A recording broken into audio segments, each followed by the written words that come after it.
Well, hello there, YouTube, and welcome to the continuation of this still life painting that we started last Tuesday. So, a quick little recap on what's going on with the YouTube channel.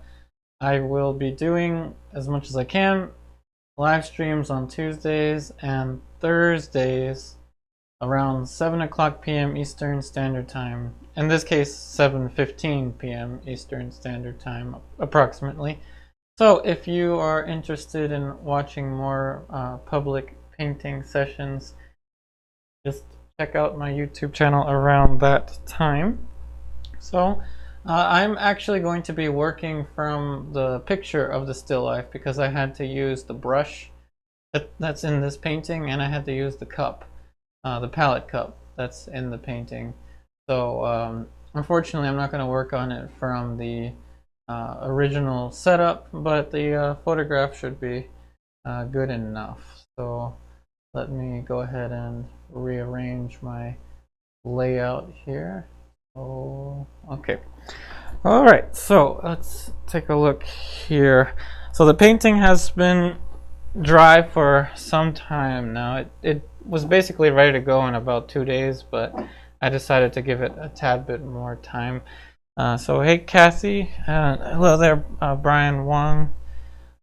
Hey Stephanie Thompson, thanks for watching from Portsmouth, VA. So yeah, this is the cup. This is the palette cup that's in the still life. I needed to use it, and I can't use the palette cup and paint it at the same time without defying the laws of physics. So what is in the palette cup is 50-50 mix of linseed oil, cold pressed linseed oil, and spike lavender oil. So I'm going to use that to apply a little bit of oil using a brush.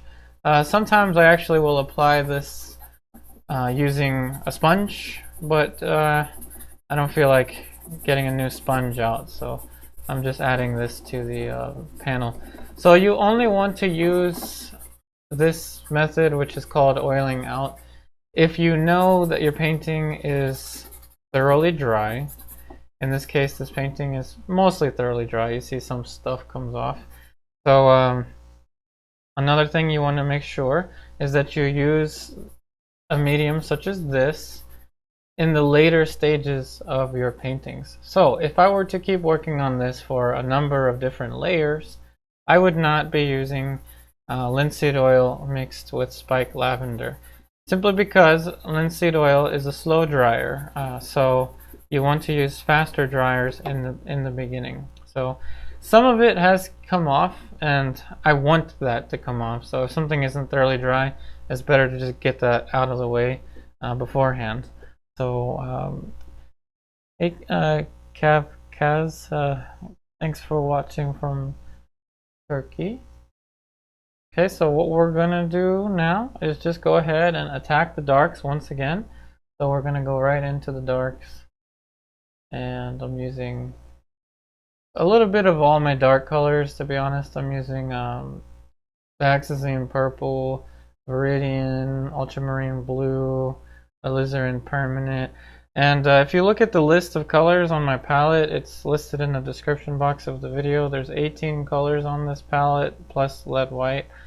I don't include many earth colors.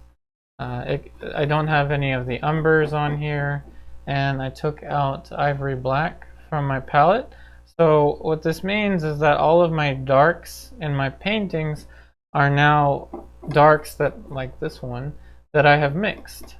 So it is a chromatic black. There is a color that they sell called chromatic black, but you get to control your own colors if you mix your own black, which of course this is more of a violet kind of dark color.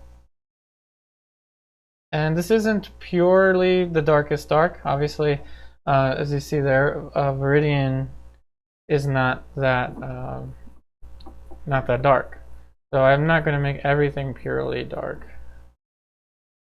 Hey Tipu, hi Vivian, thanks for watching from Indiana.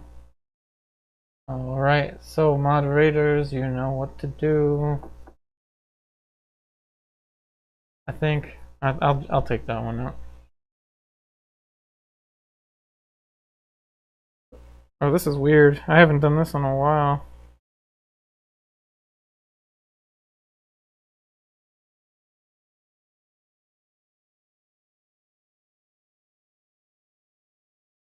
Okay. So Brian Wong, what does oiling out the surface do? So oiling out the surface does many things. Two things specifically. One, it brings back the luminosity of your painting after the painting has been dry for some time. So when oil painting is dry, the oil is actually absorbed by the surface. So when that happens, the colors, especially the darks, start to fade out. They look like they fade. So there's no need to panic. That's just the way that oil paintings look when they dry before they're varnished. So oiling out brings back the luminosity. That's one thing. The next thing that oiling out does is it provides a surface for new paint to be applied such that it's essentially a glaze almost, like everything is actually going to be a glaze. So the second thing that oiling out does is it makes the surface of the painting slick. So I don't need to really apply much more medium. If I apply straight paint onto an oiled out surface, it's almost as if I'm somewhat glazing, partially glazing it.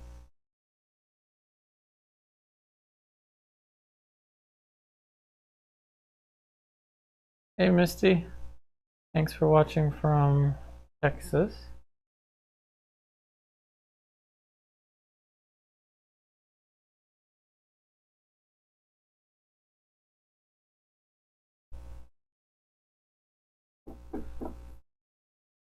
Alright, so there will be some comments, and there's been some robots commenting on my chats.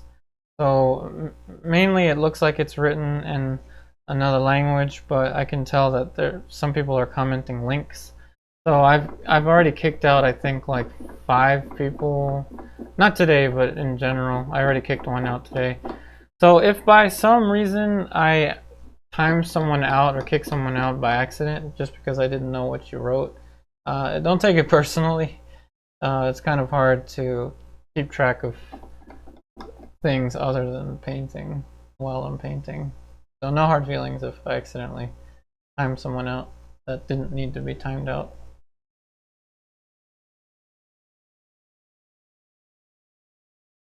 Question from Misty: will it yellow the white or avoid white areas? No. So I use cold press linseed oil, so it is much more clear than refined linseed oil. And spike lavender is just a solvent. It's just like a non-toxic solvent. So no, it's not gonna yellow anything out, at least in this century. It might start to oil.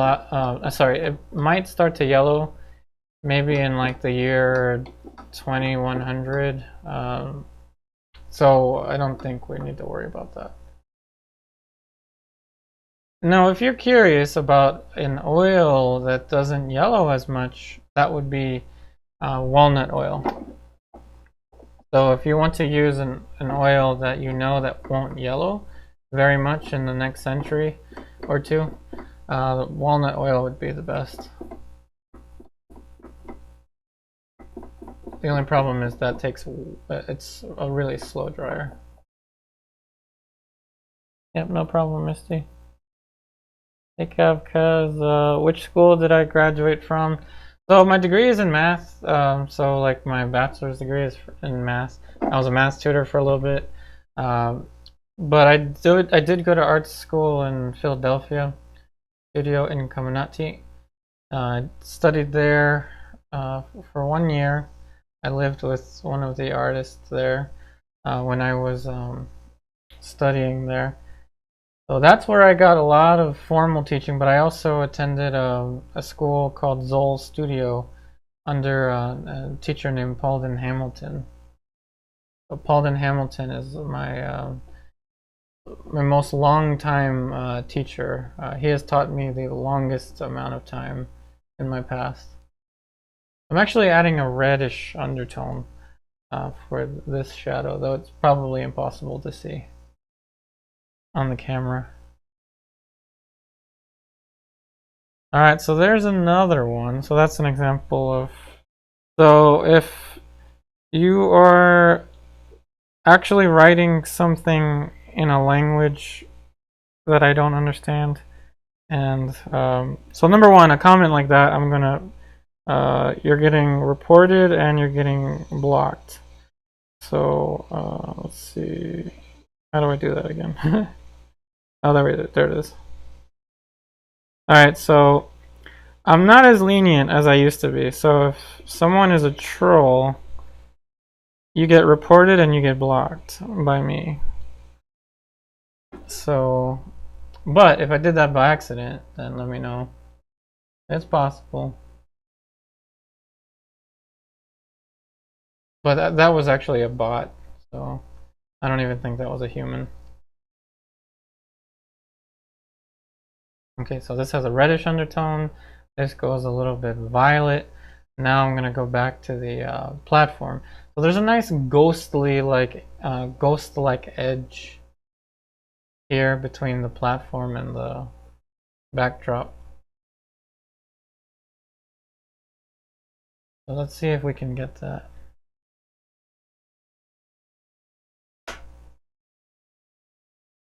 So for instances like that, I'm actually going to use two brushes. One for the dark and then one for the light. So my brushes are, they already had paint on them from earlier today. Since I am a full-time painter, I was already painting earlier today and didn't really clean my brushes before this session. So, like for example, this one already had paint.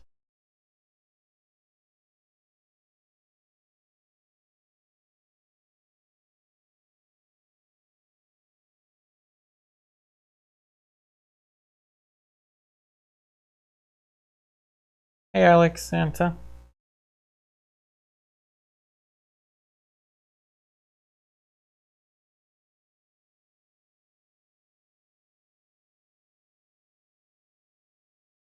So I'm mixing up a darker value than this so that this gets a nice, almost like a digital edge, very like smooth.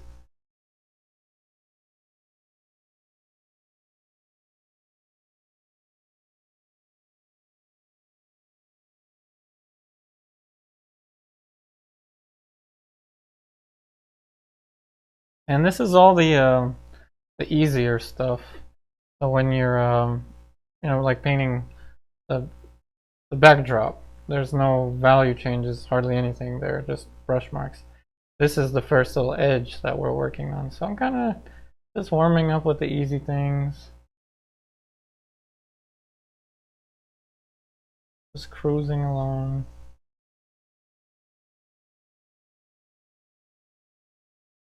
Okay, there we go. That's the edge that I wanted.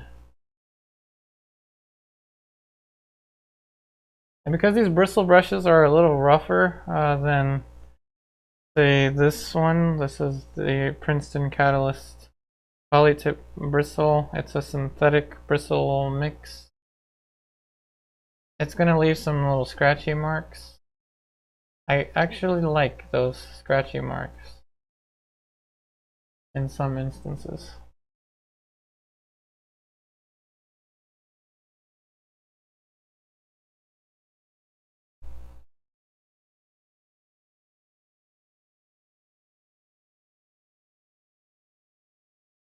Alright, so we got a comment from Alex Santa.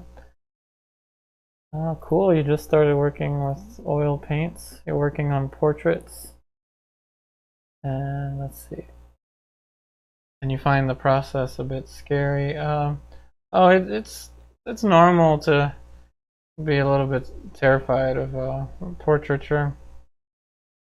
Yeah, on Thursday we're gonna keep working on that portrait that I started last week. So I tend to really love doing portraits, but to be honest, I really enjoy painting almost anything. Um, but portraits hold a special place in my soul. Portraits in particular. There's something about trying to capture uh, not just the realism in human beings, but capturing their essence. Something that goes beyond likeness. And likeness is really just the scary part, to be honest. So I know what you mean.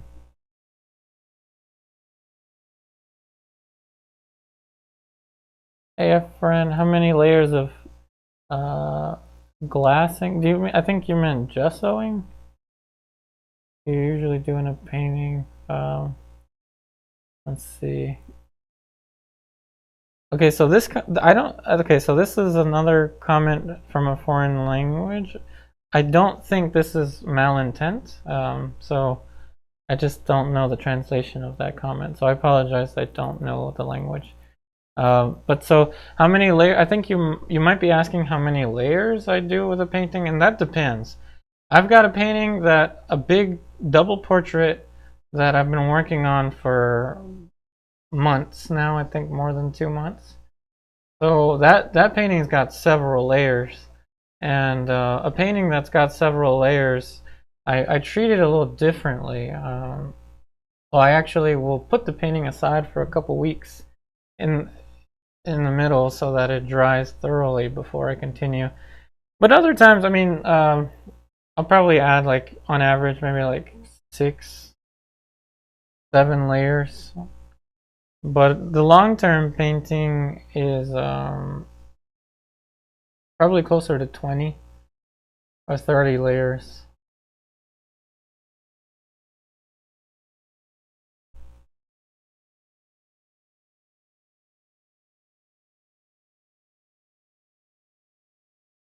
Hey, Alan.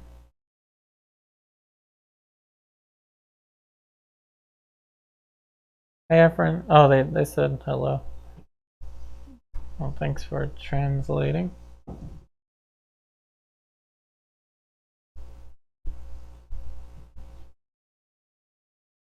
Oh, he was speaking Russian. So I say hello to you as well.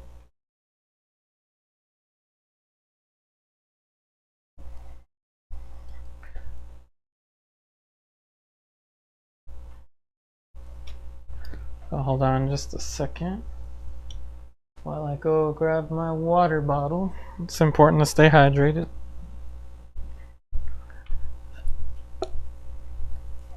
Okay, I'll apologize for that. Alright, so now that I've got the dark and the platform, now I can get the business. So I can choose. I got 3 objects here I can choose. There's a whole bunch of details on this. This brush is definitely needing some attention. So I think the most simple place to start is probably going to be the cup. Yeah, the water cup. Note to the wise: never ever. This is my water bottle, right? Never ever put odorless mineral spirits in a water cup. I heard a horrible story from someone that was teaching a workshop. One of their students put mineral spirits, or I think it was even turpentine, in their water bottle, and for some reason they messed up and they drank it, and that was bad. So word to the wise: do not do that.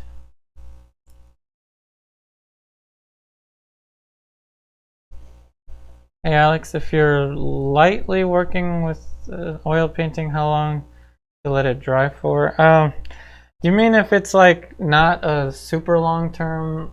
If it's not a like incredibly long term painting, like if it's got less than say 10 layers, typically they'll dry in like 2 days.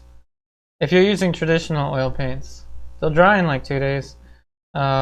especially if you're using lead white, it'll dry in like 2 days. If you're using titanium white, maybe 4. 4 days is what it'll take for it to dry.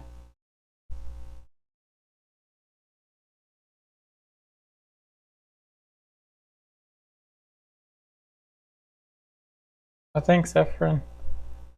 Privet. I have no idea how to pronounce it. Thank you. You use walnut oil. Yeah, that's a good one to use. Like I said, it's like super slow drying.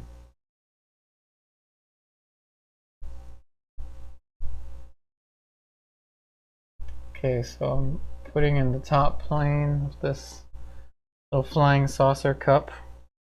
I can probably just pick the thing up and look at it. I mean, I have the exact lid of the thing that I'm painting. It's kind of funny.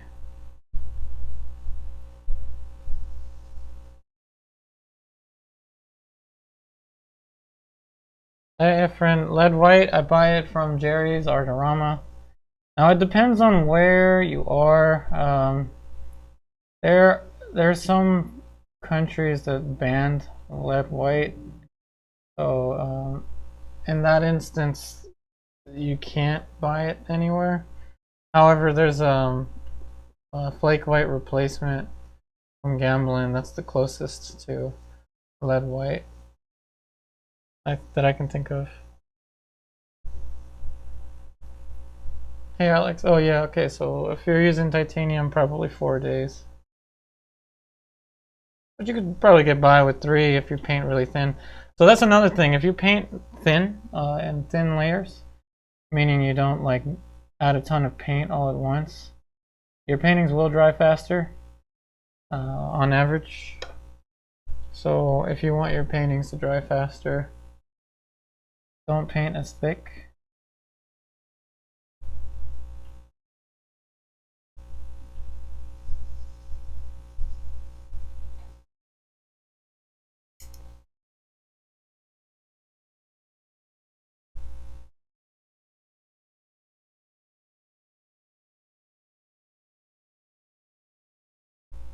So since this is an abbreviated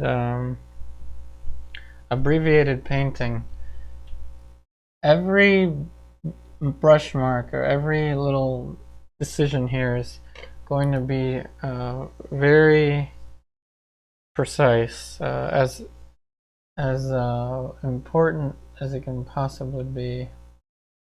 Nelson Shanks would always say profound. So I'm trying to paint with each value per value, trying to make as much of a profound change as I can. So let's see. So Ephraim, oh, it's banned for you.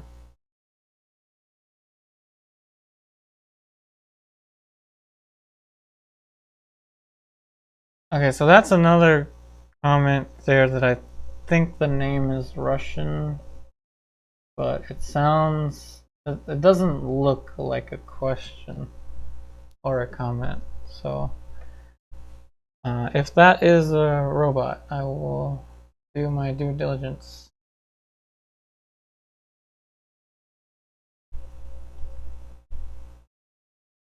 Oh, good. I'm glad it's helpful, Alex. And yeah, like Kathy has written, if you don't have access to lead white, try Gamblin's lead white, flake white replacement.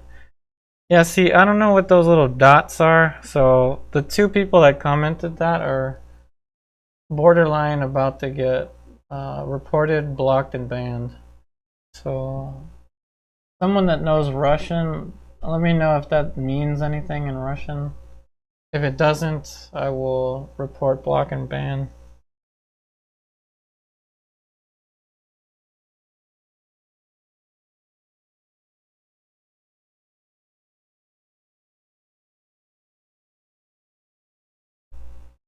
Now I'm putting in the curve of this.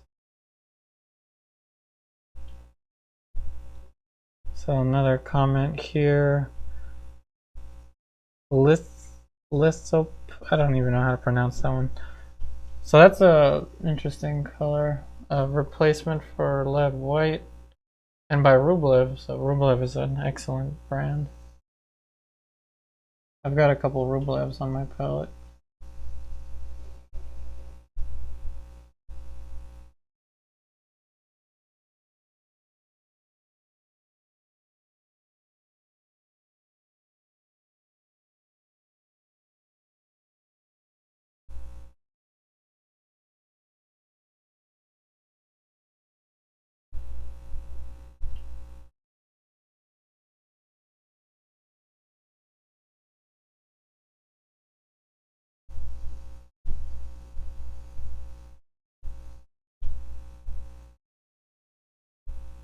Yeah, I wish I could try to pronounce, you know, how to say hello in other languages, but I think my energy should be put into art at the moment.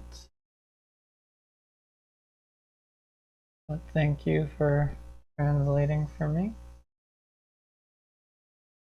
I'm not trying to be cruel. It's just this is already hard enough trying to focus and paint.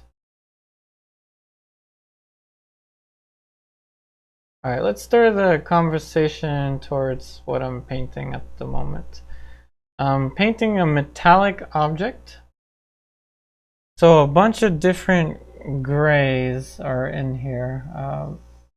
Remember, I have 18 colors on my palette, so I'm constantly varying from one plane to the next plane with different shades of blue, different greenish colors. So there's all kinds of different textures going on there.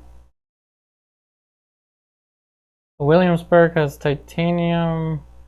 It has porcelain white, which is a lithophone. I'm gonna have to look that one up. I'm not sure. It will take a couple weeks to dry. Okay, that might be a little bit long. That might take yeah. If it takes a couple weeks, that's like water mixable oil paints. I mean, they're great to use, but they take a very long time to dry. Oh, thanks, Misty.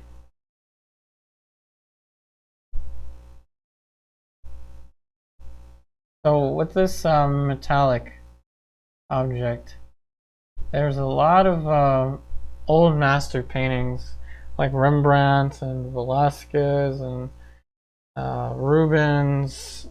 Just think of like a suit of armor, paintings of like a suit of armor. There is so much, I want to say color, even though their old master paintings aren't as colorful, but there's so much color in silver. You would think it's just black and white and you're good to go, but it's got a lot of random colors. I can't even put my I can't even name them.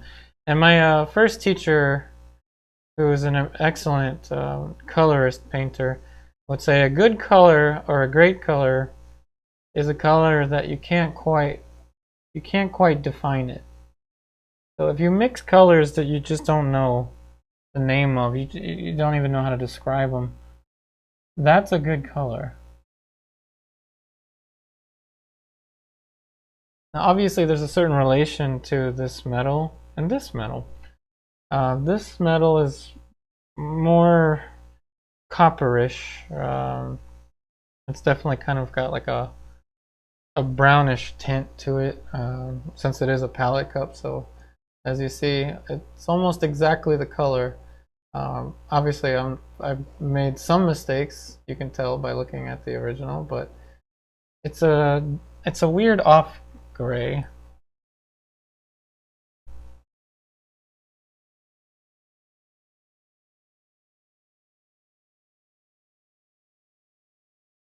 And what I tend to tell my students is, after enough color study, obviously color study is an ongoing, it's a forever thing, you should always work on color, but after a certain while you actually start to think in color.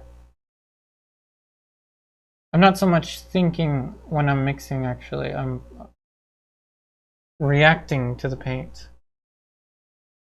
This is why I say let the color dry on your palette. So this is instinctual. It's like a piano.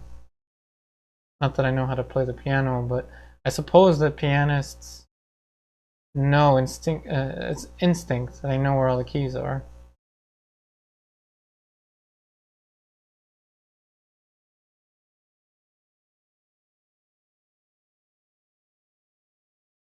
Hey, friend, usually paint with acrylic 15 or 20 coats. That's a pretty good number. But then acrylic does dry in like 5 minutes, so 50 or 20 coats might be almost the same as 2 with oil paint.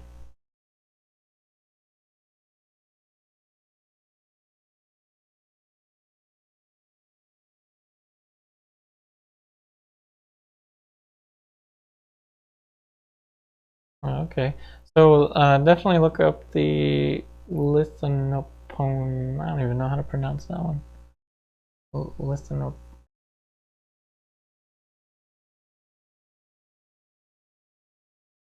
You can actually see some photographic distortion. It's kind of funny. On that cup, you see the cup on the photo reference? That cup looks like it was stretched, like it's a super long cup. This is what the cup actually looks like. So it's actually hilarious. I don't know why my camera distorted it that much.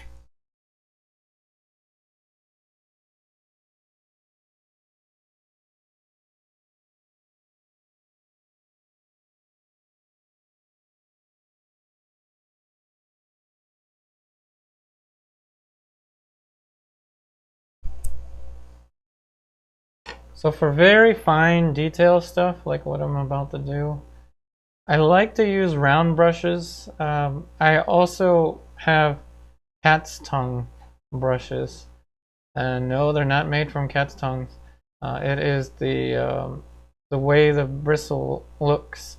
So cat's tongue is more like it's like a triangle, but it's round on the bottom.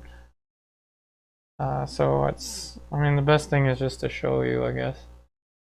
That's what a cat's tongue brush looks like.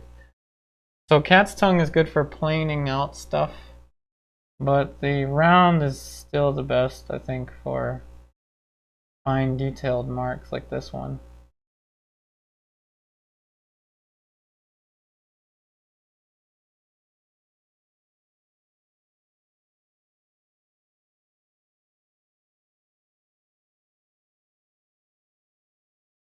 So it's barium zinc sulfide pigment, not to be confused with zinc oxide. It doesn't suffer uh, from being brittle. Well, that's good. That's the main problem with zinc white.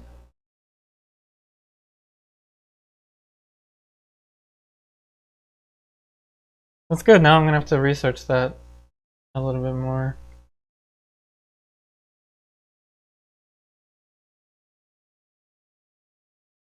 And then if I find that it's close to, if it's closer to lead white than flake white replacement, I'll just recommend that one.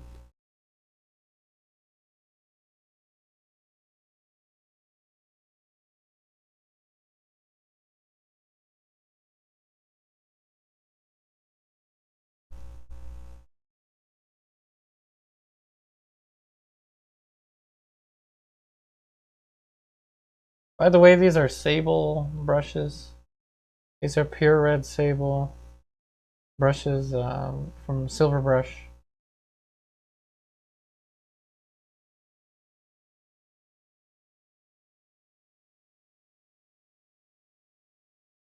So see, the cat's tongue has the roundness of a filbert, but the point of a round brush.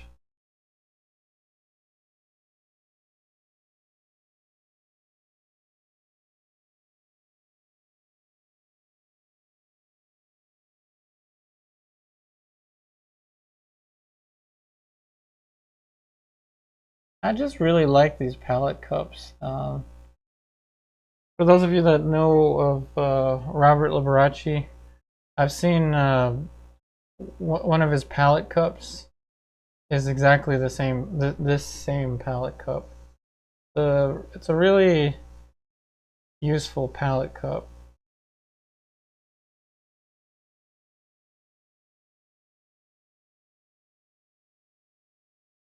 Litho, like lithograph, and pwn.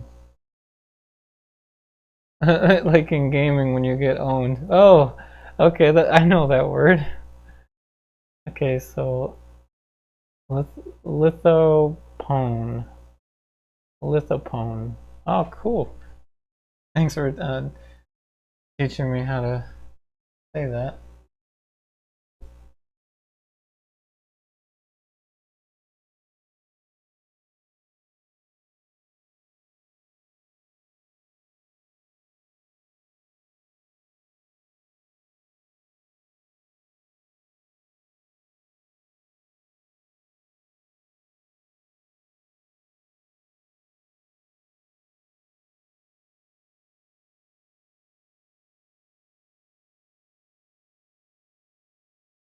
Can you imagine if lead white was banned around the time Sargent was painting?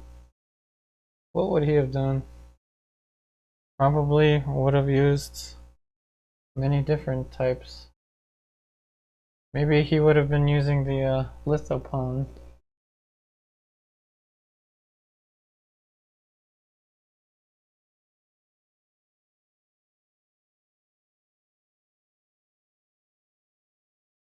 Which leads to an interesting question to ask everyone.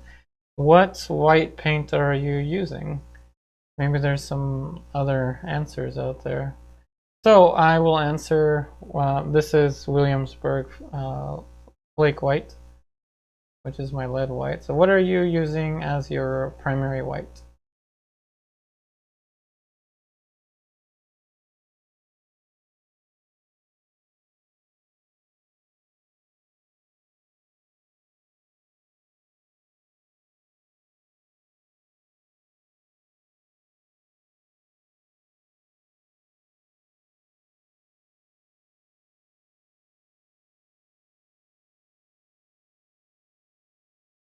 And this is actually lead tin yellow. So I do have some historical colors on here.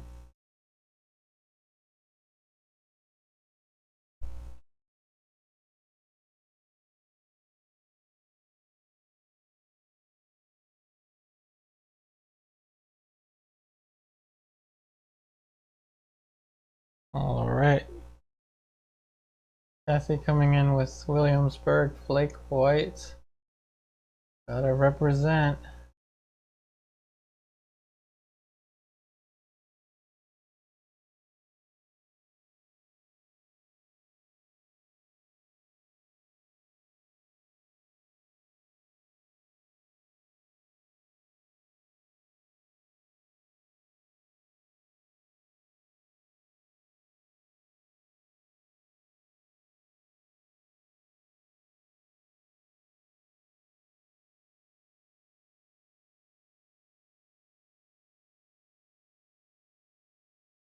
I'm using a ton of lead white, tiny bit of cerulean blue. Now let's cake on a little bit of a highlight.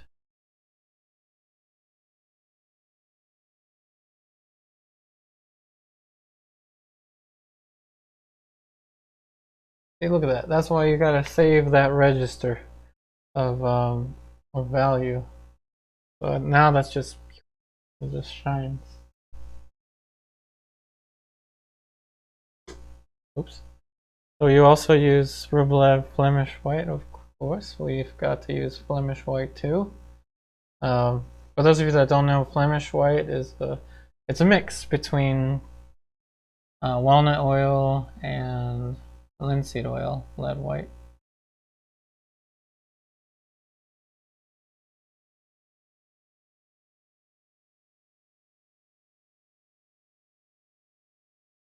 Gotta make sure those edges do not dry super sharp.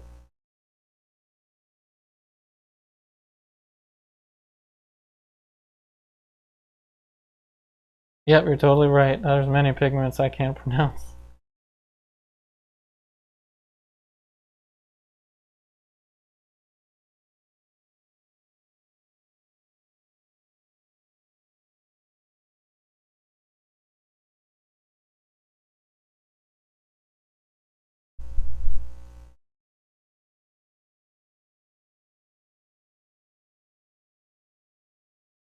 So as planes turn away from the light, the gradation of value becomes the fastest, meaning I left that dark there because I know that as this turns away from the light, that's going to be a very sharp change in value.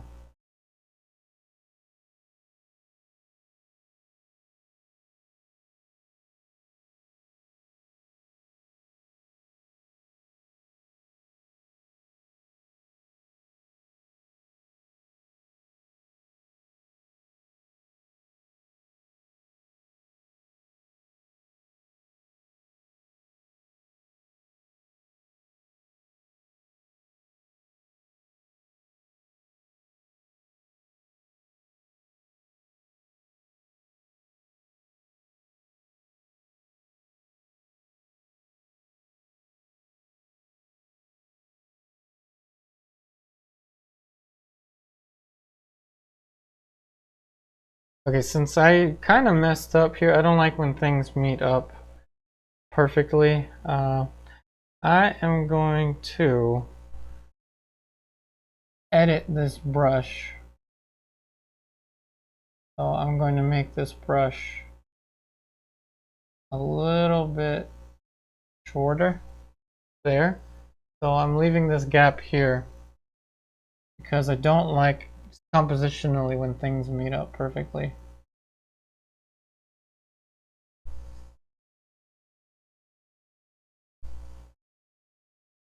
Hey Pino, thanks for watching from Italy.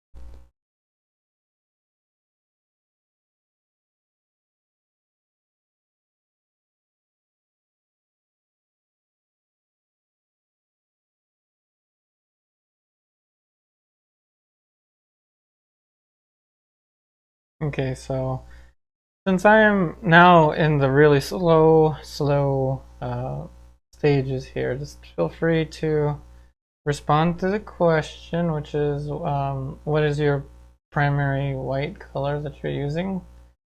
Whether it's titanium or lead white or whichever. Because now that I'm in like this slower paced stuff, I'm not really going to be speaking as much.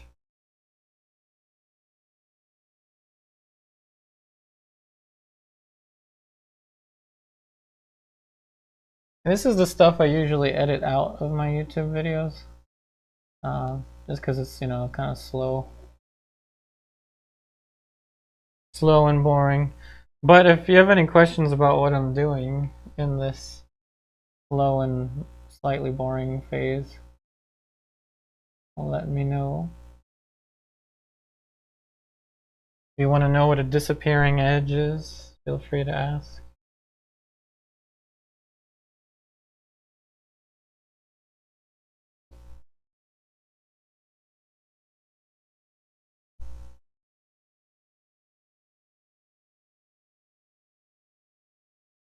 A lot of this has to do with edges, actually. Edges and color.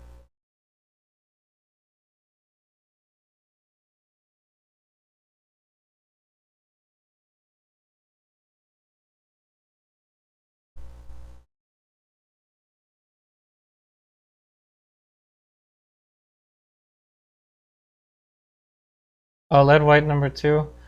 I would, yeah, I would use that just like we've been doing at the end of those long projects in the online classes. Since it's the slowest drying of them all. You can also use it for an alla prima actually, if you're gonna just do a sketch. Sometimes I'll use it for an alla prima.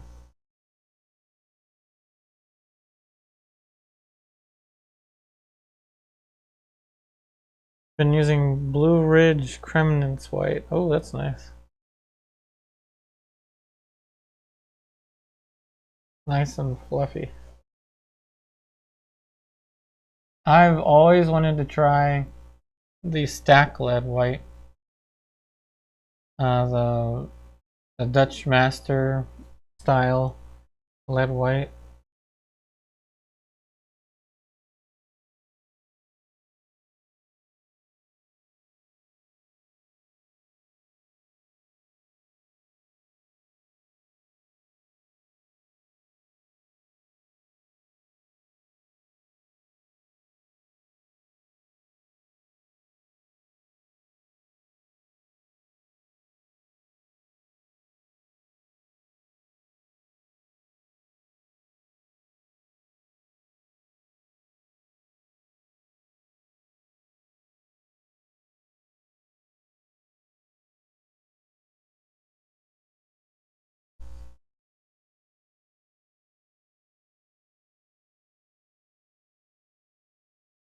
Okay, let's see. I think that's probably just the name of it. I can't imagine it would come from the Blue Ridge Mountains. I mean, we know Blue Ridge Yellow Ochre comes from the Blue Ridge Mountains, so maybe. It's a good question.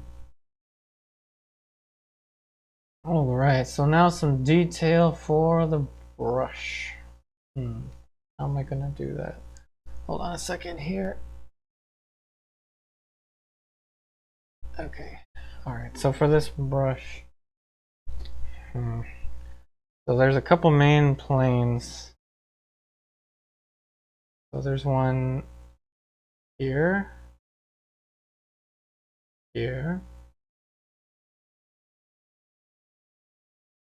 I'm gonna use that linseed oil mixed with like lavender.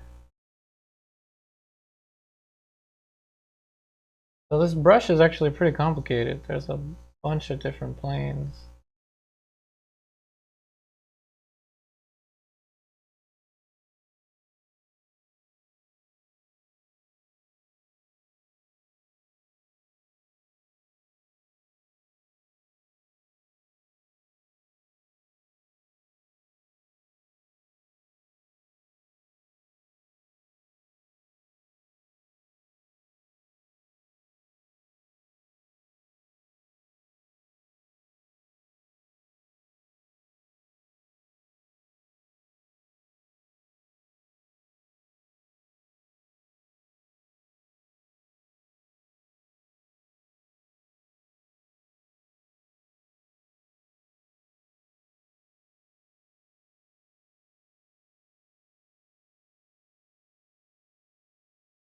But sometimes I like to draw the little schematics of the object, or at least a few little outlines before I go into more detail.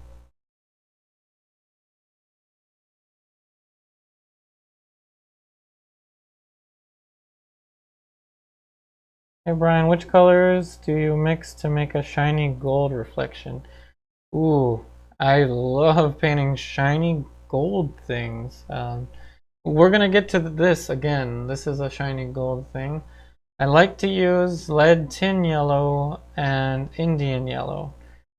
Of course, if you don't have access to lead tin yellow, an option is nickel titanium yellow, made by I believe Gamblin makes that one. I think Winsor Newton also has it.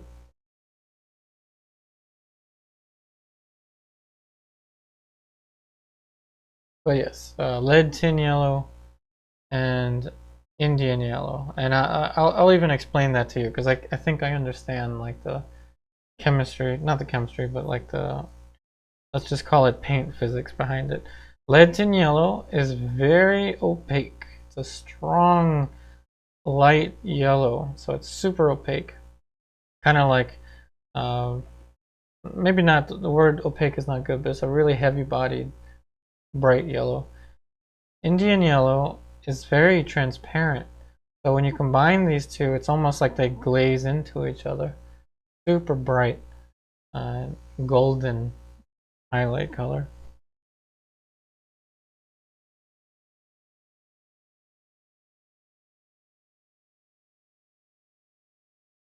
So, so Arts 1618.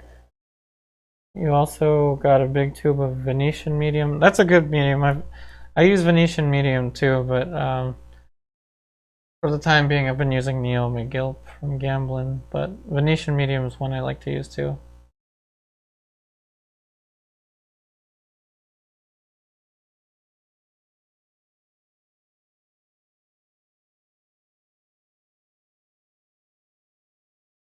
Oh, it's a small North Carolina company. Oh, cool. I had no clue.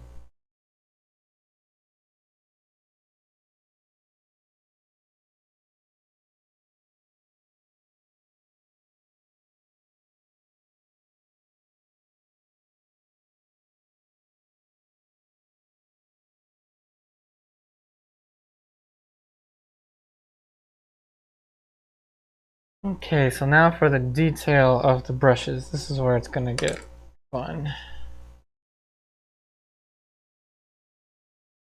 So, speaking of glazes, why don't we actually do a little bit of a glaze here? So I want to pull some of the lights out of the brush to make it look like the actual hairs of the brush. So what I'm going to do is I'm going to cover it first with something strategically though. So since it kind of leans towards a greenish, more greenish than the yellow, I'm going to glaze it with a slightly browned out green. So burnt sienna, Viridian, Dioxazine purple.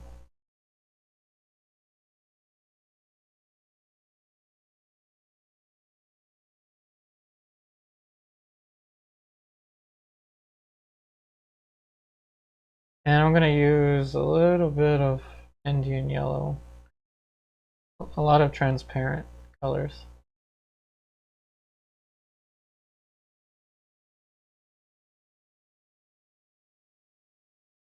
Yeah, I know what you mean though about supporting, like local small businesses and things like that. I totally get it. Like for example, like this palette, I bought this thing from the guy that makes these palettes.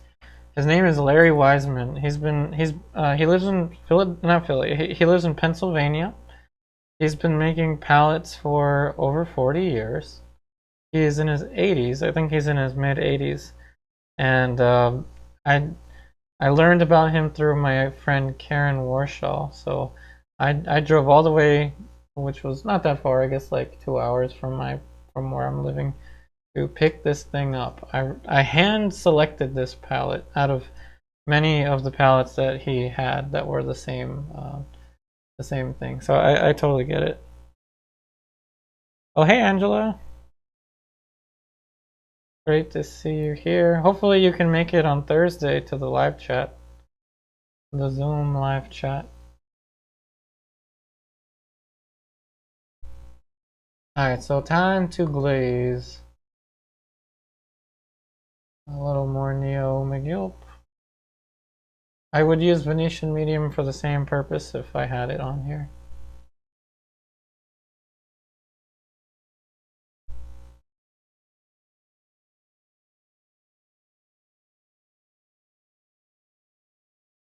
Time to glaze. Time to glaze. And I like to have a scratchy look to the glaze. So it's already going to mimic. It's kind of a cheap effect, very cheap, but it will mimic the hairs of the paintbrush. Sometimes in painting, you kind of have to make up the technique to get a certain effect. Think about the Preraphaelites, how they did what they did. A lot of times they would do stuff like this, like scratch. Rembrandt would do this too, like scratch, to get the individual strands of hair.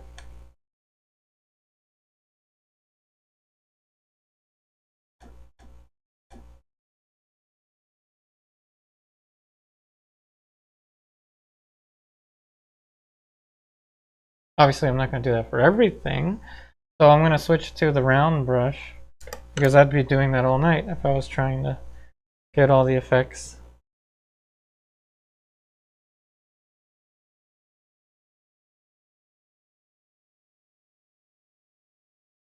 Oh, I see.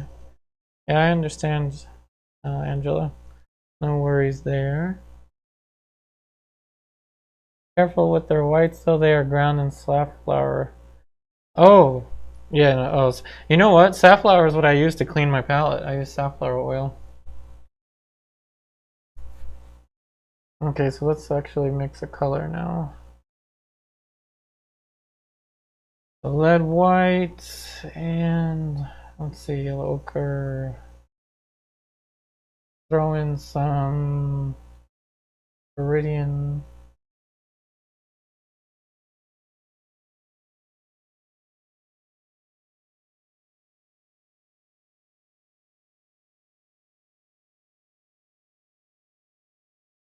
Okay, so let's see if I can just get the effect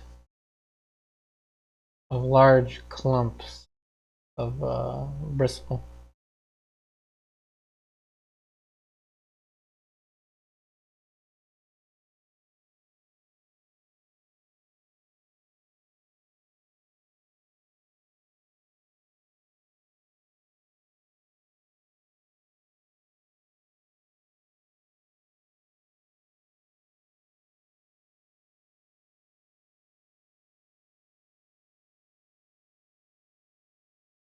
Angela, so you can't find lead paint yet. Is it banned in Brazil? Uh, if it is, then of course there's the substitutes. I mean, I give titanium white such a bad reputation, but there's some schools that classical art schools that just will only use titanium, and they do brilliant work. So I'm just spoiled. I love using flake white.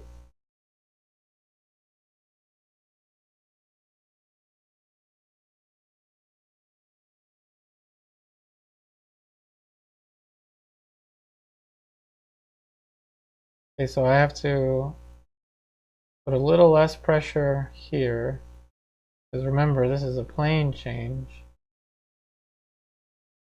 So I'm hoping that the bristles here are going to be so realistic that once this painting is done, you'll feel like you can just feel the fluffiness of the brush.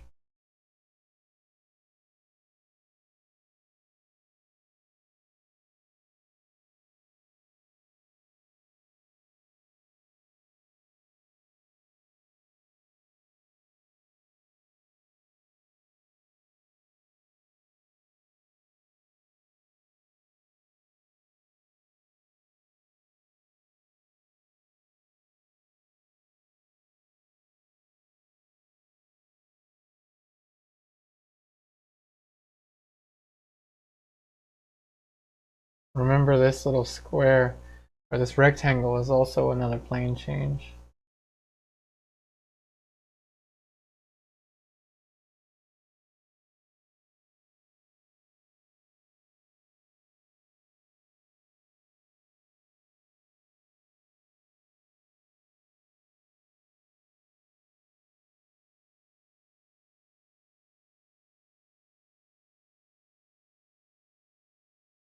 Okay.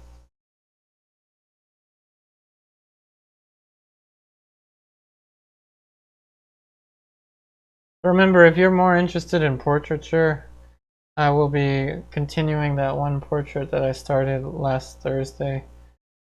So this coming Thursday, same time, 7 around 7 p.m. Eastern Standard Time.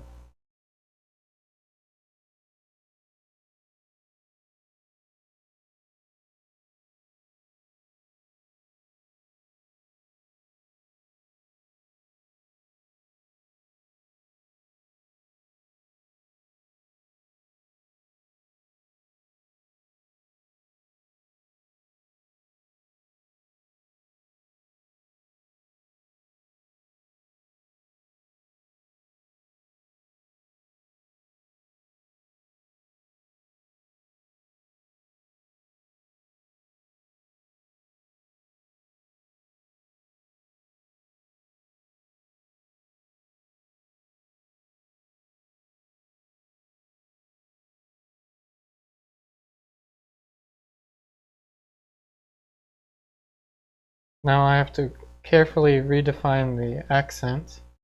Remember, an accent is when one form meets another form, blocks the light, and creates your darkest values right under here. I'm going to have to redefine the accent. And then I'll go and put all the little details for the metal part of the brush.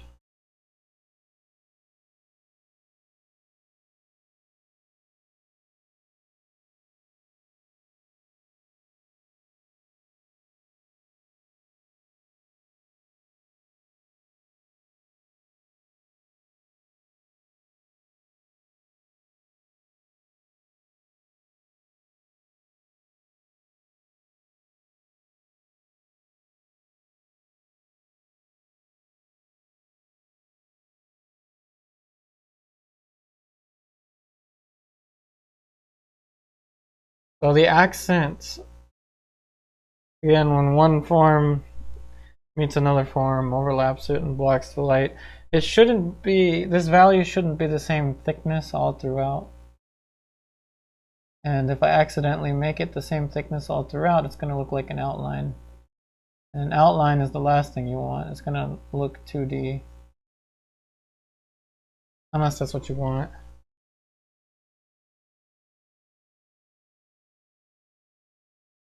I'm glad you liked the vase, Angela.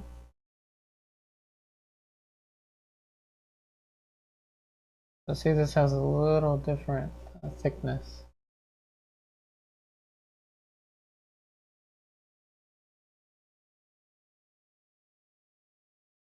Now on the other hand, if you make the accent too dark, not too dark, too thick, underneath of the brush, it's going to look like it's floating.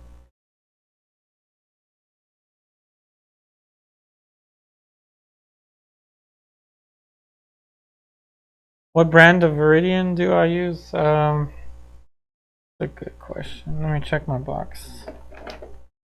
I have Winsor Newton. But I use either Winsor or Gamblin for that. They're almost about the same to me. The Viridian.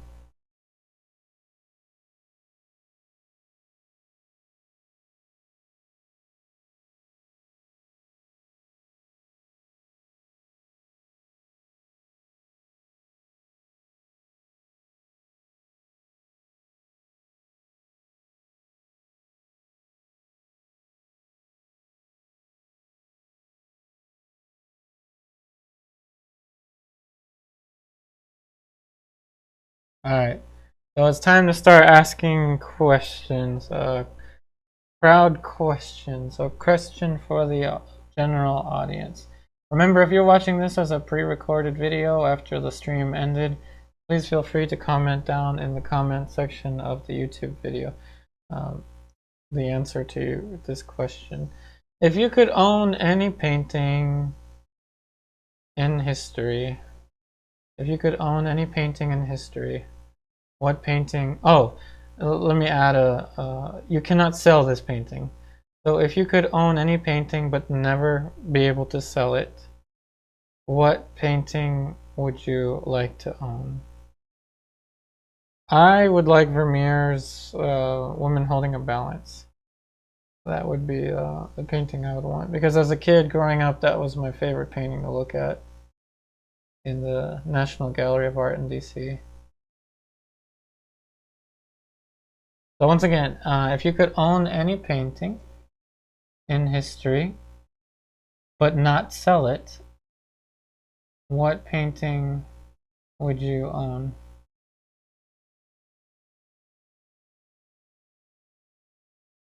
And if your answer is this painting, we can work something out.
Ooh, a Rembrandt painting. Rembrandt was very close. My second choice would have been Rembrandt's self-portrait, like the I forgot 1665.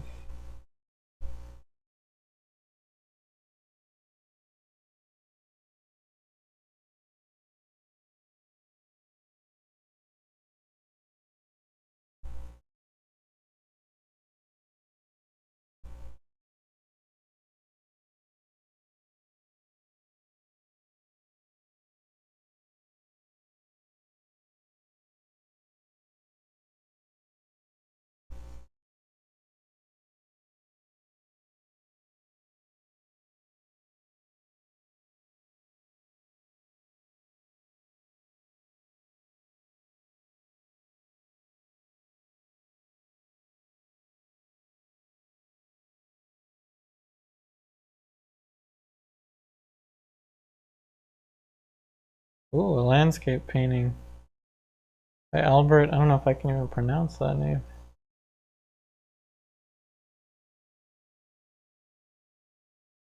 Any seascape by. I think I've heard of this, the second one you mentioned. Good choices. Good choices.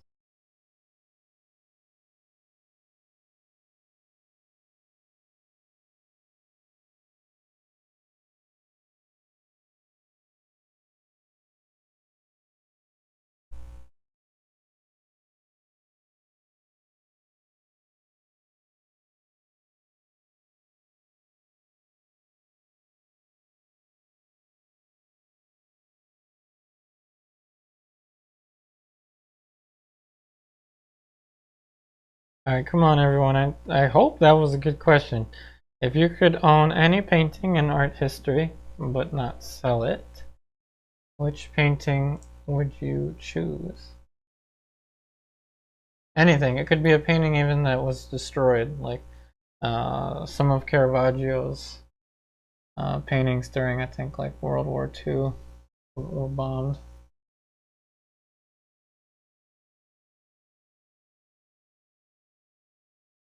A draw by Am, so thank you.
Oh, so you wrote little to art history illiterate to pick any one painting confidently.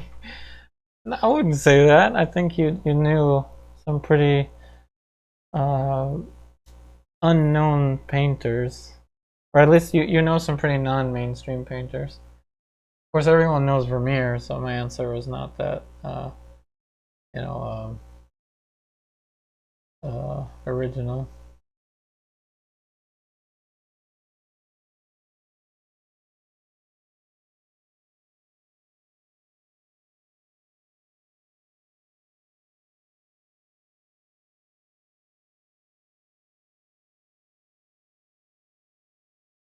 Oh, I think I see where you're getting at.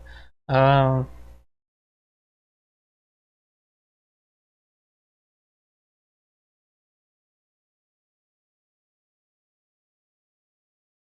Saint Mary. Trying to figure out what painting that one is.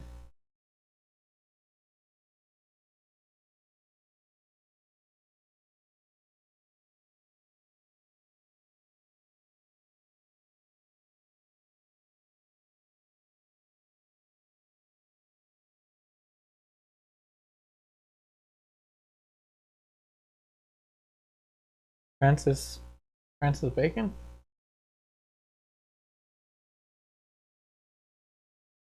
Yeah. Oh, definitely.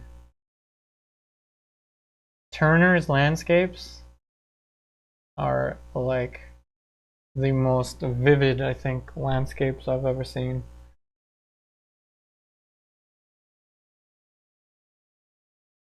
I'm surprised we didn't get any Bob Ross comments. I thought for sure somebody would want a Bob Ross.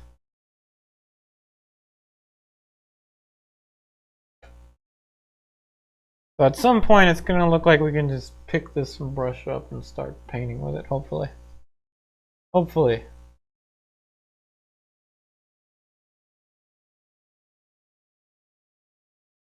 Nice.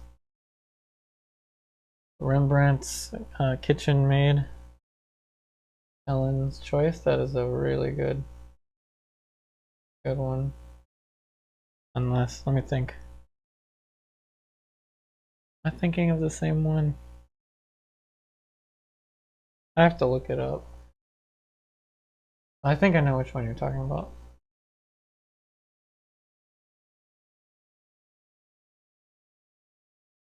Well, we can talk about it on Friday too with our one-on-one Zoom. Speaking of one-on-one Zoom, so I know I've mentioned my online classes to you all a lot, but we have one more. I've expanded on my one-on-one Zooms. So there's one more slot available if you want to paint with me one-on-one every Friday on Zoom.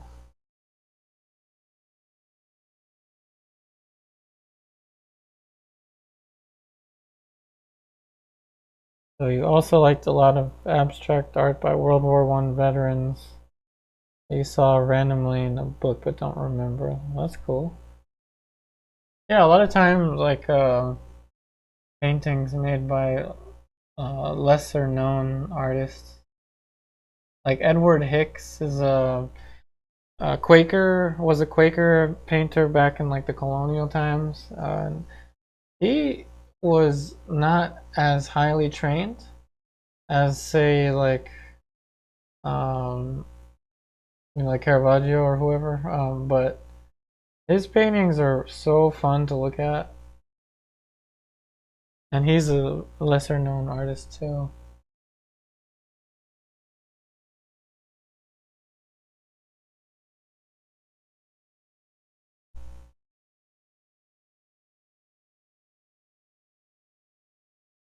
I'm pushing a little bit of the blue on this end of the plastic handle.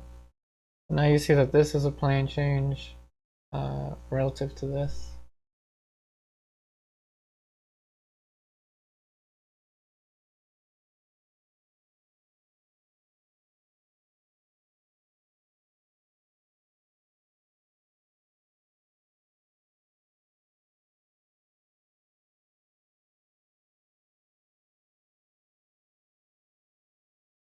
Yeah, Edward Hicks painted the series of paintings called The Peaceable Kingdom. The Peaceable Kingdom. I'm actually doing a series of paintings that's somewhat similar. I'm painting people and still life and reptiles in my paintings, so it's a little similar. It's not the same, but the concept is somewhat similar.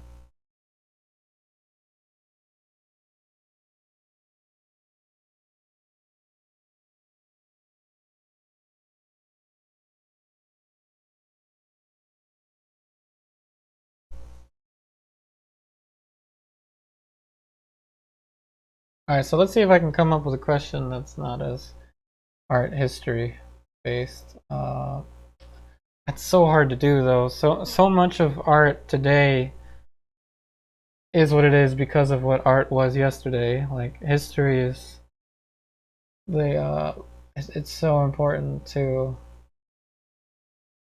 what art is today. And I mean I use it a lot. Like we do master studies for our long-term projects in my online classes.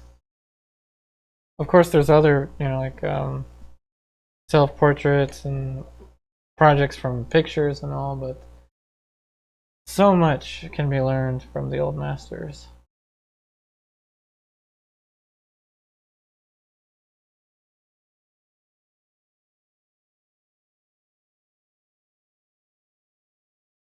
Let me think.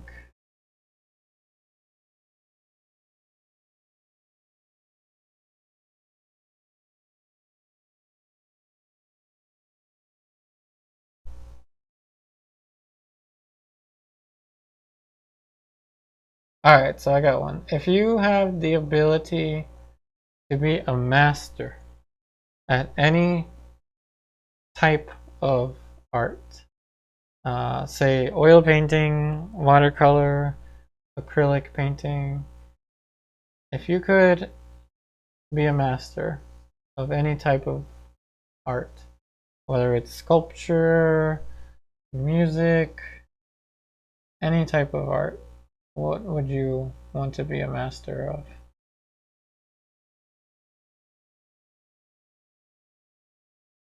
Yeah, totally. As you're talking about Edward Hicks, yeah, his very delicate. You're right in the way that he painted, but very honest. I'd say he was a very honest painter.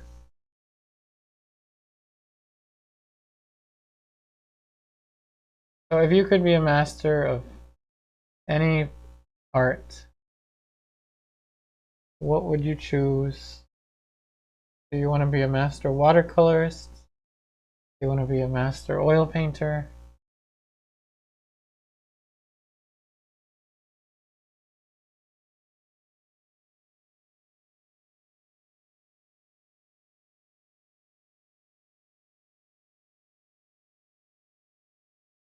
This question doesn't involve too much art history, so let's see.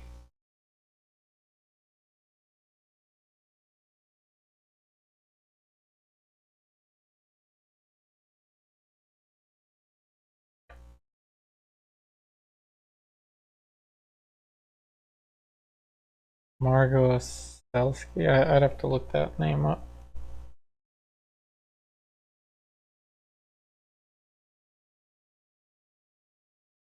Oh, and now the brightest blue highlight possible. Leb White and Pthalo Turquoise.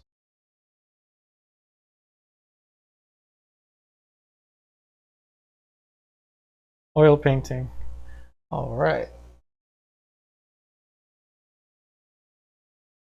You're getting there, Kathy. You've learned so much in a short amount of time.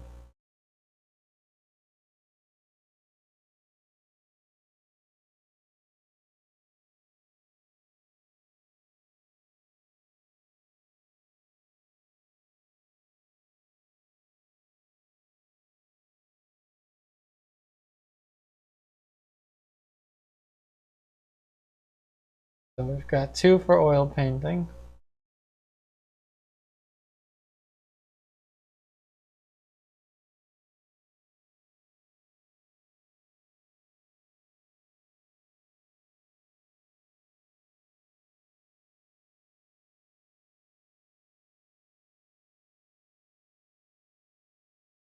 You could also pick a specific type, like if you want to be a master portraitist. Well, if you want to be a portraitist, you probably have to be well-rounded in everything. But do you want to be a landscape painter, still life painter, a mural painter, a sculptor of portraits, sculptor of abstractions? A Brian Wong oils as well. Pastels are interesting also. Yeah, I haven't worked with pastels in years.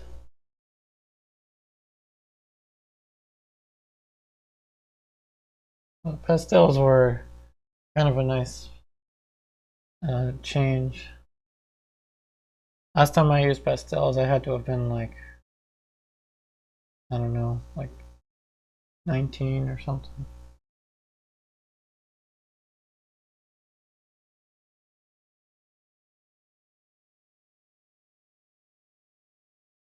And you see this kind of like purplish lavender glow contrasted with the Pthalo Turquoise bright of the silver, and then we've got like some warm grays going on here, like that right there. That's the crux of metallic, like trying to get something to look metallic. So you've got two different metallics here, this one and this one. They're so much fun to paint.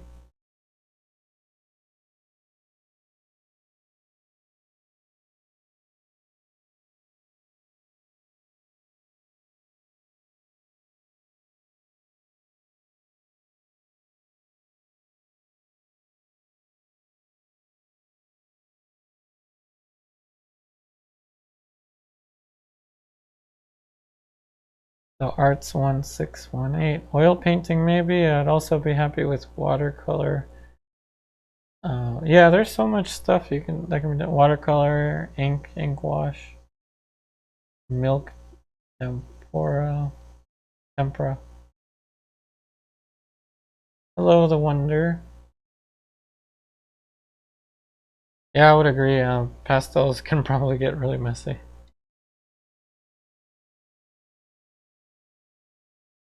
Oh, good choice, surrealism as your subject matter. I'm kind of experimenting a little bit with uh, slightly unconventional compositions, so I can understand the interest in surrealism.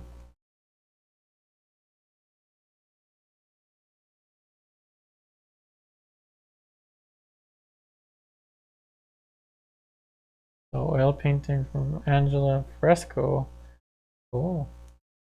And big composition. Well, you're definitely learning it, especially with the Artemisia that you're working on.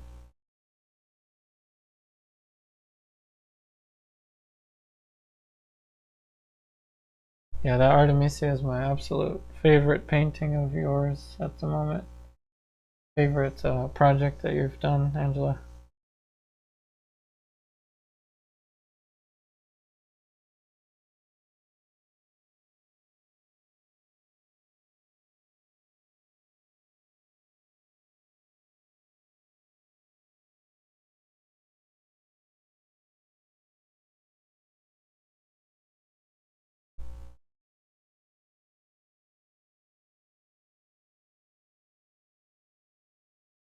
Yeah, tempura. I was wondering tempura. I was thinking of like shrimp tempura.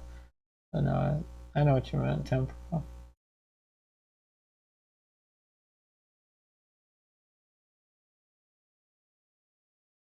Alright, so in the shadows, these edges can be kind of soft and blurry and ambiguous. Alright, so there's a brush for you. That's obviously not that super realistic, but I'm somewhat happy with the way that this section of the painting looks. Next off, how about before I get into the vase, I'm gonna just put some slight texture to the wood and maybe some reflection. Let's see if we can add some reflection there.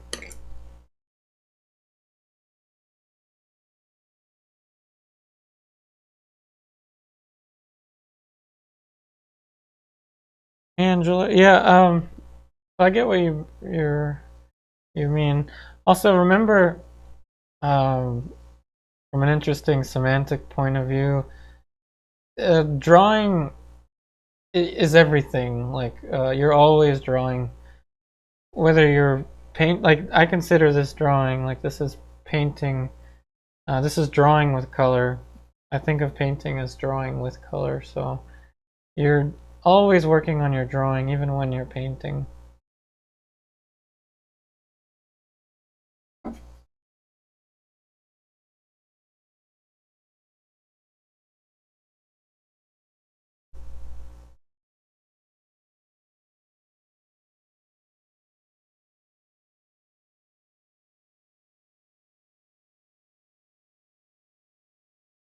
Oh, drawing from the subconscious.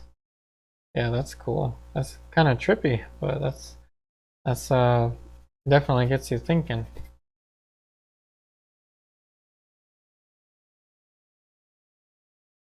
So a little texture, more of kind of like a scratchiness to the surface here. So I'm gonna use a piece of paper towel actually to get the scratchy look.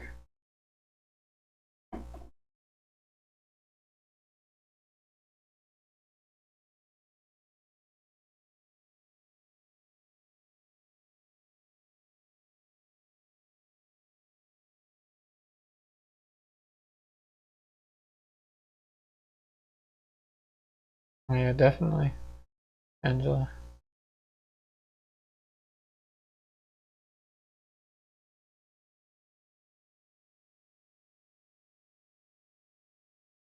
Okay, so now that I've roughly sketched in some discoloration, I'm gonna get some paper towel.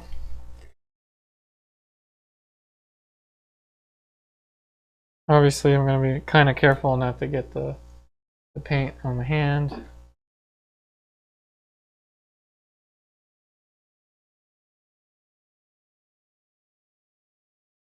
Get the illusion of texture.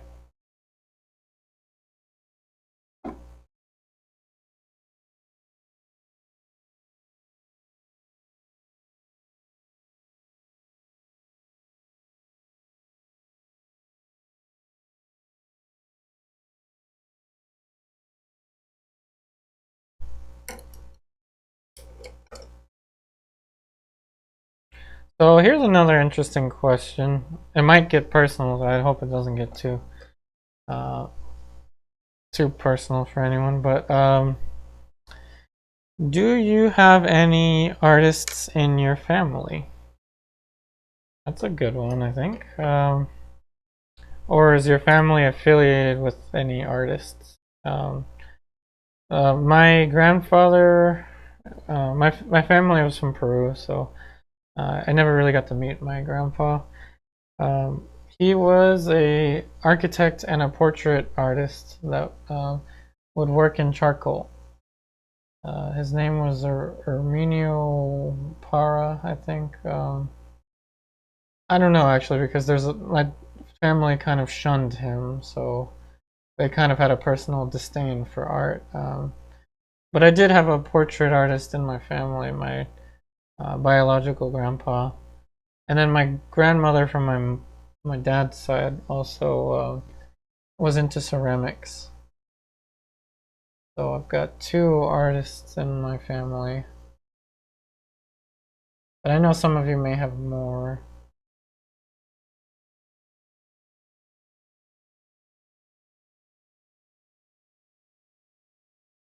Oh, your mom was an artist, Ellen? That's awesome.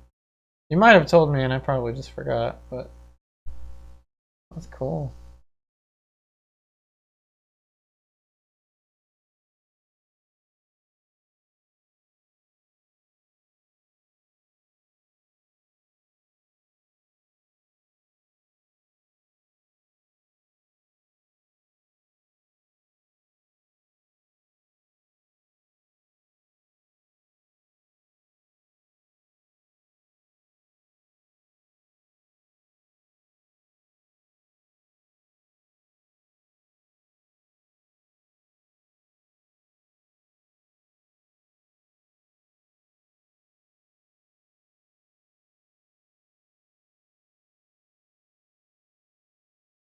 Okay, so the vase. Let's see.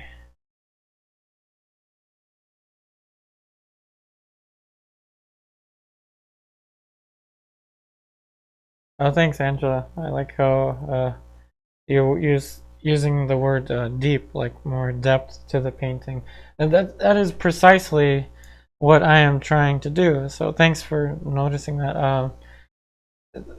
Depth is what I'm after, like trying to get this illusion of the real thing in front of me.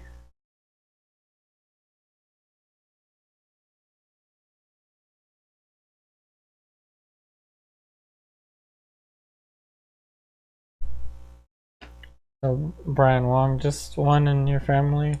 All right, so you're the one to begin the lineage of art.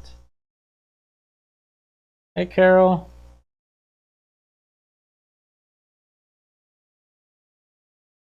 All right, so let's start to add some of this stuff in here.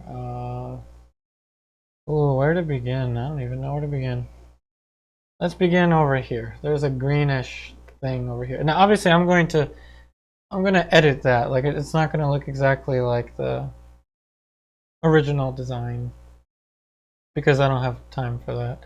I'm not going to make it look exactly like it. And plus, I like to make things up when I'm painting.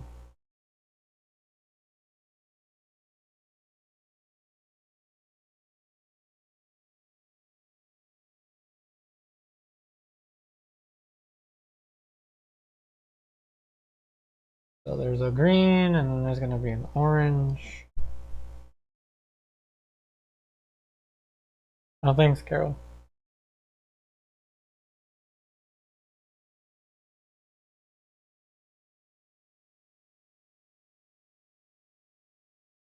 So I'm trying to come up with questions to ask everyone. How about this? Let's try another one. Let's see. What was your first oil painting? I can tell you what mine is. I still have it. It's a still life of a clock in a kitchen.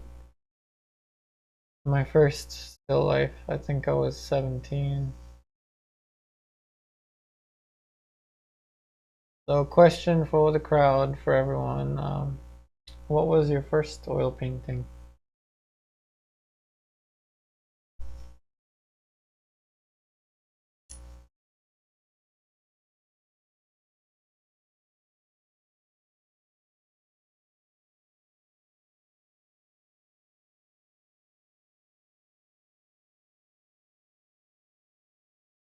Oof, a little too bright.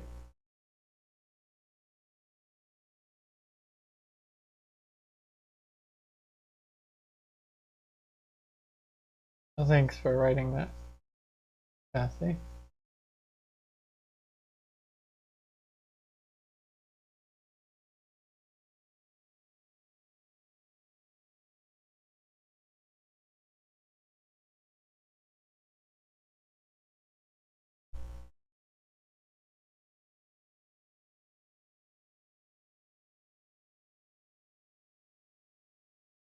So these shapes are going to be rather flat, so I may not even get to the point where I'll put the little details on their face for these little designs here. If I put their faces, I think it might actually distract from other things like the brush and that container, the metal container.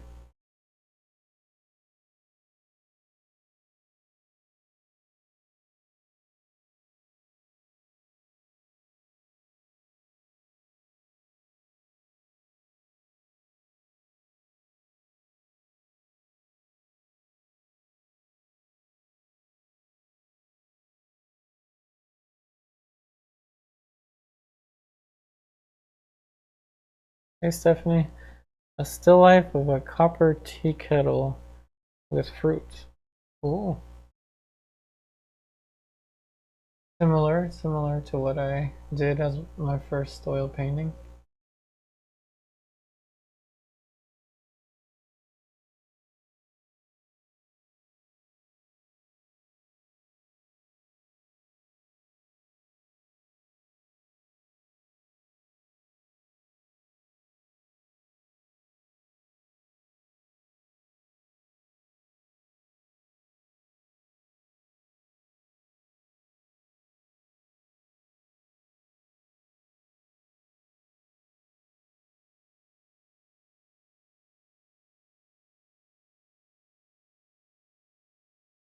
Kathy, your first painting was ambitious. 8 tiny ballerinas on a striped wall. That was pretty impressive. I didn't realize that was your first one. Wow.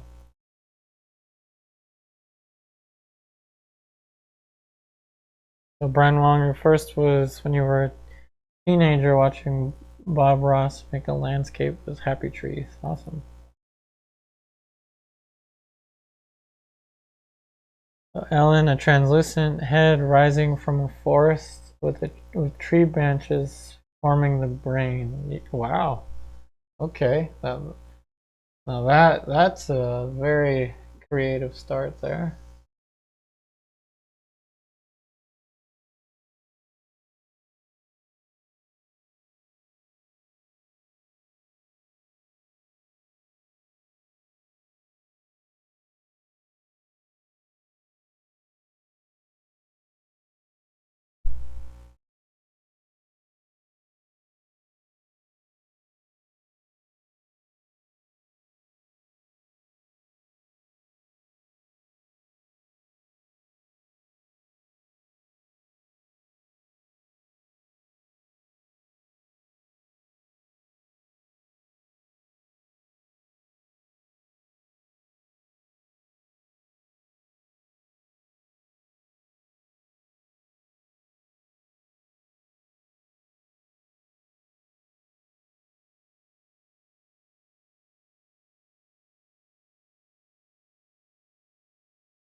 So sometimes gold, if you're trying to paint gold, is usually a odd brown with different reds and greens.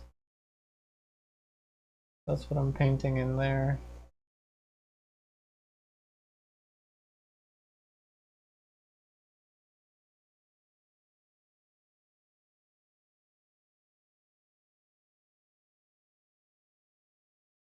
Alright, so definitely going to edit this.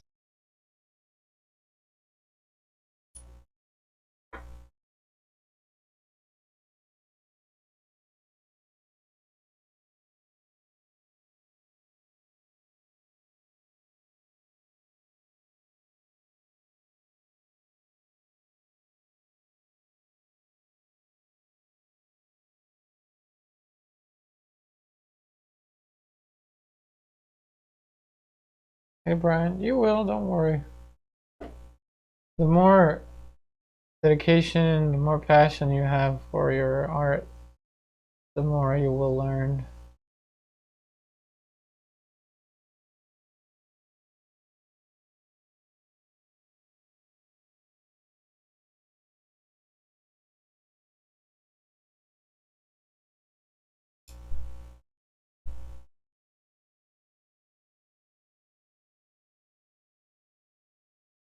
Oh, hope all is well, Carol.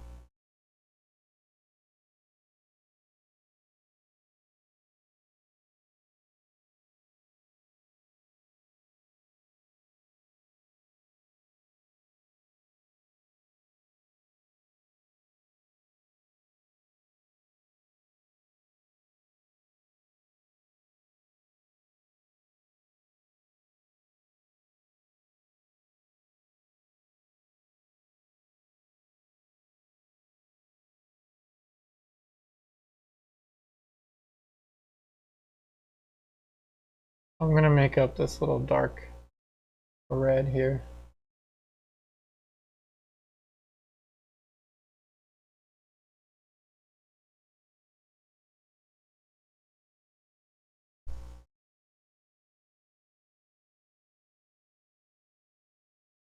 So we're almost there, everyone. Almost there.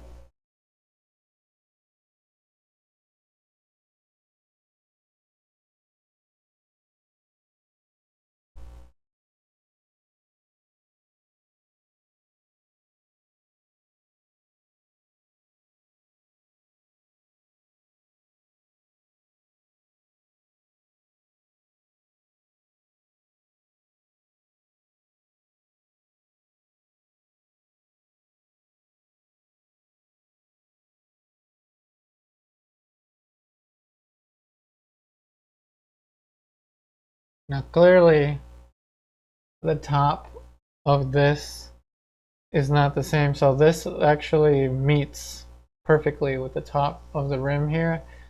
On the original vase, I don't like that, so I edited it. The top actually fades into the background a little more.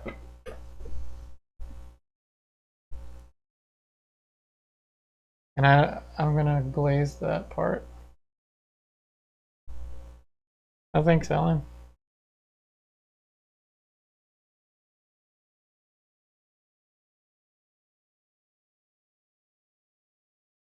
I guess everyone is kind of asleep here. I'm almost out of questions. I guess I'm gonna ask you what your favorite TV show is. Mine is Futurama, of course.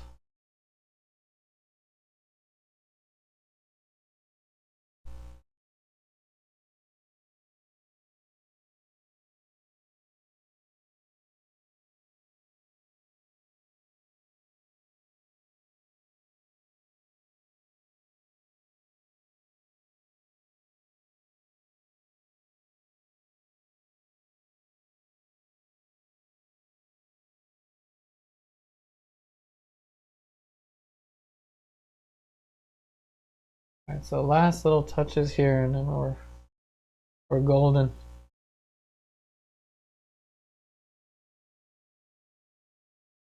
Hey Shirley, oh thanks. I'm glad you liked the video.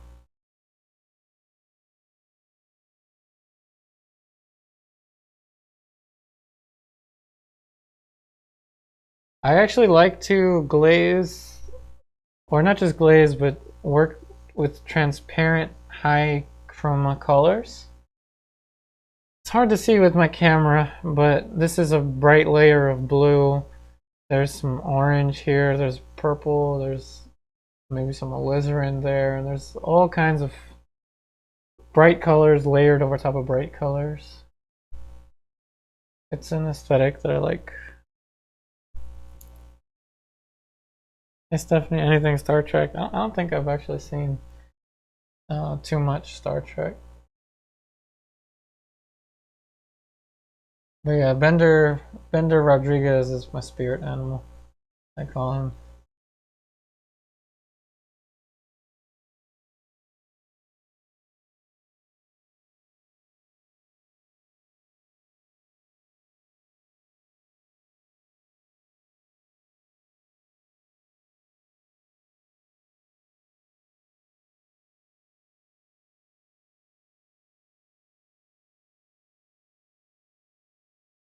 Alright, last little highlight here in the dark. Line it and just let it be.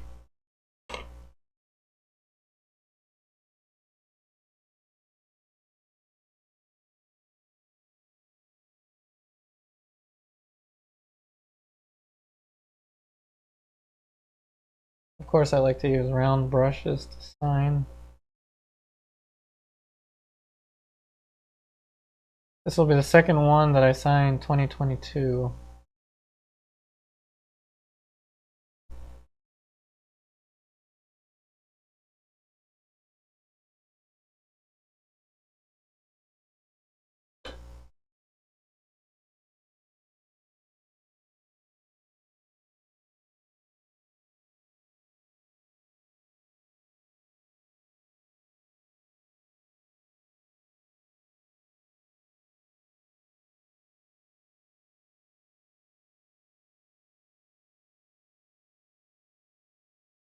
Alright, so second painting signed 2022 of the year.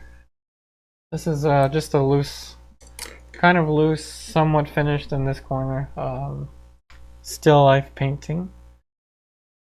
That was done as a demonstration for you on YouTube. Virtual painting session. I'm rotating it so you can see it with less distortion. More glare probably, but less distortion. There it is. That's what the painting looks like. I will have it for sale at some point in the future.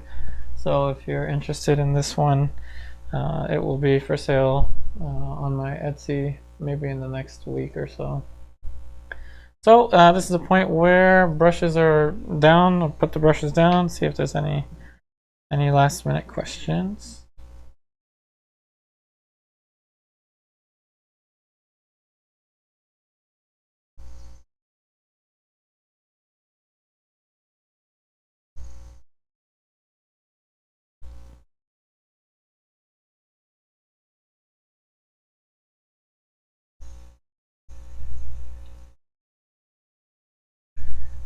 Thank you, Kathy.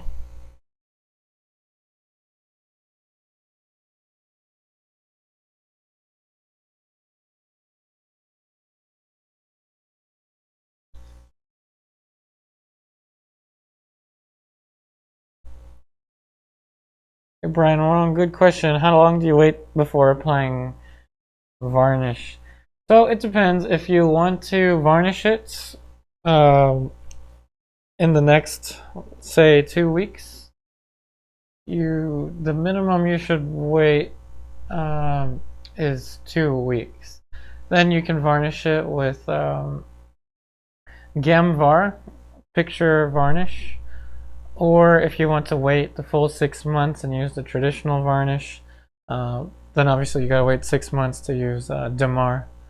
So a minimum of 2 weeks for Gamvar and a minimum of 6 months for Damar. Both are permanent varnish in the sense that you don't want to oil paint over it, but they can be removed by art conservationists.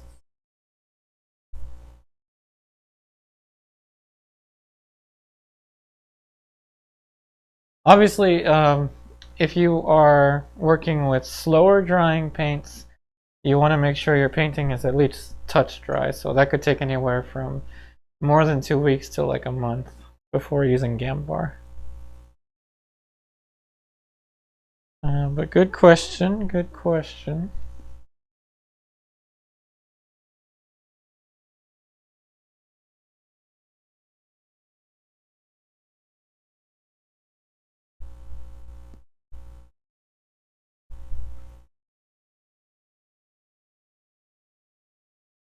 Yep, no problem, Brian Wong. Yep, and that's right, Stephanie. I'll see you again on Thursday, or we'll be painting here again on Thursday. So I'm going to put another layer on that portrait that I started, and then maybe next Tuesday we'll start another still life. I'm not quite sure, but what I am sure of is that we will very, very likely be back on Thursday around 7 o'clock p.m. Eastern Standard Time. Again, thank you all so much for watching. I hope that you find these videos to be helpful and informative. Remember, if you want to take your online education, art education with me further, please check out my online classes on patreon.com/upariartist. And I'll see you on the next one.